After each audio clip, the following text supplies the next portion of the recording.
Hi mga kasimple! Welcome to my channel for today's vlog. Ito po, magluluto po tayo ng bistek tilapia.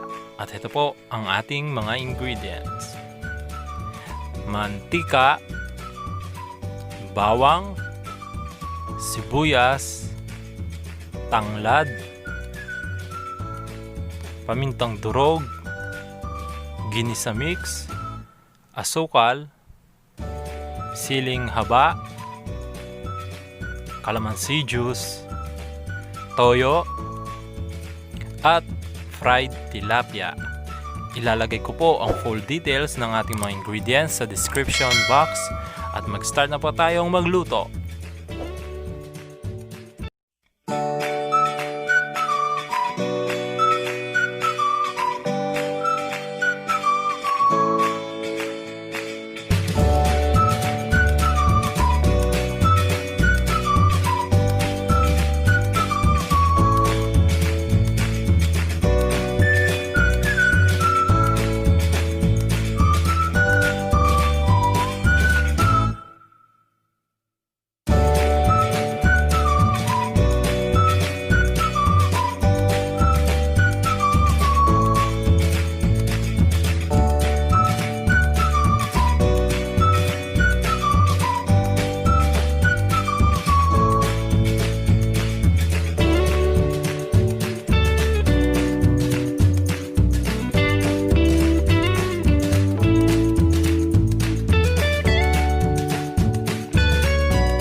Ito po mga kasimple ang ating bistek tilapia.